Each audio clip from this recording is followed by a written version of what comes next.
Diga, Pedro. Como só ia acontecer em pesquisas de qualidade, as pesquisas são essencialmente muito parecidas. Naquilo que elas são comparáveis, a Quest e nós fizemos muitos cenários diferentes de primeiro turno. E aí, evidentemente, não é comparável porque está fazendo perguntas diferentes para o eleitor. Mas nos cenários de primeiro turno comparáveis, que são aqueles, por exemplo, com a presença do Flávio Bolsonaro e sem a presença do Tarcísio, as pesquisas são muito parecidas. Lula ali com 46, os adversários 36, 37, isso segundo turno, né? A pesquisa de cenário de segundo turno, Lula-Tarcísio, é quase que uma um retrato da outra.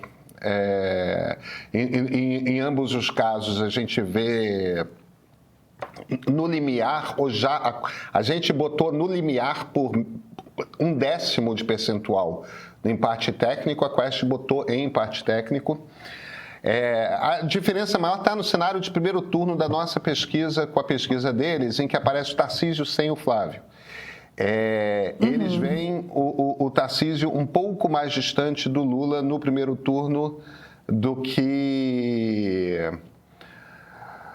nós. A gente botou Lula com 40, Tarcísio com 33.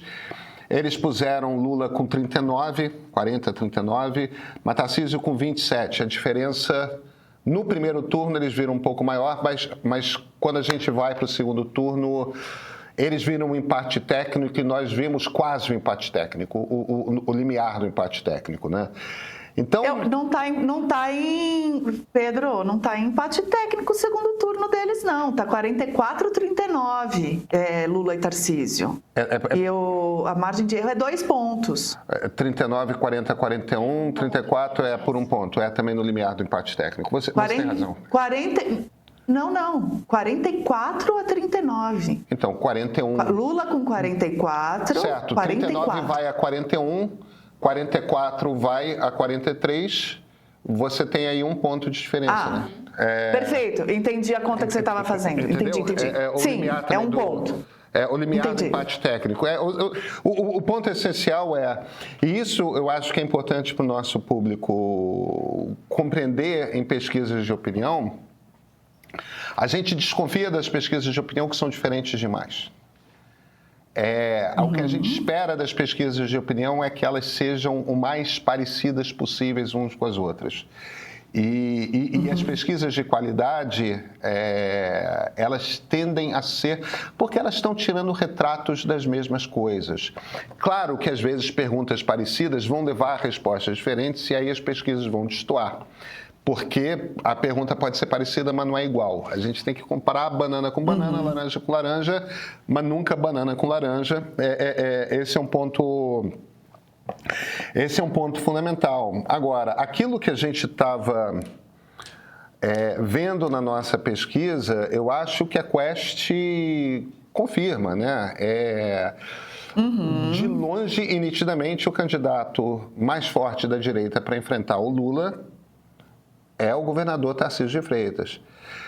Repercutindo, você estava chamando a atenção disso hoje, né, Flávia, na nossa reunião de pauta, repercutindo a nossa pesquisa de ontem, a Daniela Lima, no UOL, ouviu alguns líderes do Centrão, a gente não sabe quais foram, mas ela ouviu alguns líderes do Centrão, e o que eles falaram para ela é que o bonde do Tarcísio já partiu, que ele não tem mais chance de entrar nesse jogo. Mas eu achei muito curioso como boa parte da repercussão que aconteceu da nossa pesquisa ontem foi a seguinte: a esquerda estava feliz da vida. O que eu ouvi de todo mundo de esquerda para quem eu perguntei, não, está ótimo, o Lula está lá na frente, os candidatos postos, aparentemente Lula vai ter uma relativa facilidade com eles. Desconfio que a esquerda não esteja lendo a pesquisa tão bem assim, mas porque a aprovação está ali no limiar, está difícil, mas está acima do que era do Bolsonaro. O Lula chega no ano eleitoral numa situação melhor do que Bolsonaro chegou no ano eleitoral, e isso, nas circunstâncias atuais, não é pouco. Agora, Flávio Bolsonaro chamou nossa pesquisa de uma farsa ou qualquer coisa do tipo. Paulo Figueiredo estava reclamando... Fajuta. Flávio Bolsonaro disse que nossa pesquisa é fajuta. Paulo Figueiredo estava reclamando que a revista Oeste publicou texto sobre a nossa pesquisa. Eles não sabem que o Flávio Bolsonaro é o candidato e não o Tarcísio. Tem agora essa turma do Centrão correndo para falar para Dani Lima que não, já que não tem mais chance de o Tarcísio entrar e tal. É fogo no parquinho da direita, Flávia Tavares? Pois é, mas o que mais, de todas as repercussões da nossa pesquisa, a que mais me chamou a atenção, inclusive porque ela confirma a minha tese em alguns níveis, é uma que não nos cita diretamente, mas por falar em timing, eu não posso deixar de contemplar, não posso ignorar, que foi a ex-primeira-dama Michele foi visitar Jair ontem. Visitou Jair, saiu da visita e postou um vídeo nos seus stories, quase que imediatamente, um vídeo dele com um discurso de presidenciável, falando de economia, falando mal do Lula, que é um vídeo, inclusive, que é antigo. É um vídeo que não é novo, é um vídeo daquela participação dele naquele evento... Da XP. Num evento para XP, eu acho. XP, exato. Isso. Então, assim, eu acho que... então, para dividir, né, em partes, o texto da Daniela Lima fala que ela falou com caciques de PP, PL e até do Republicanos, que dizem para ela que Tarcísio, então, perdeu o timing e hoje a candidatura de Flávio Bolsonaro é um fato incontornável. Aí, a entrevista em que o Flávio nos chama de pesquisa fajuta, ele também fala que o apoio de Tarcísio virá na hora certa. Ele está confiante de que o apoio do Tarcísio vai vir na hora certa. A gente não sabe, está tudo em torno do timing, né? Qual que é a hora certa, qual que é o timing. Mas no mesmo dia, Michele sai e faz um gesto público. E você sabe muito bem que em política, a Michele também já sabe isso. Tanto os silêncios quanto qualquer frase, palavra ou postagem nos tempos atuais são carregadas de significado, de recados. Elas não são aleatórias, né? Então, ou essa mensagem de Michele, essa postagem de Michele, representa a guerra interna entre Flávio e Michele, e ela tomando um lado, né? Porque o lado de Tarcísio elimina Flávio imediatamente. E aí tem que entender se isso foi com um movimento autorizado pelo Jair, ou motivado por ele, porque... se ele está fazendo o jogo duplo, se ele está tentando manter 2 cavalos na corrida até o último momento possível, né? Um que é o Flávio e o outro que é o Tarcísio, com a Michele junto. Eu não acho difícil que o Jair esteja tentando fazer esse movimento duplo. Vamos tentar levar o nome do Flávio até onde der. Se realmente não der mais, a gente tira. Porque para ele, eu acho que seria muito mais interessante ter um Bolsonaro carregando o seu legado, né? Do que o Tarcísio. Agora, talvez as circunstâncias se imponham. E aí o Tarcísio é o nome, e aí talvez o pedágio a ser pago por ele seja a Michele na vice.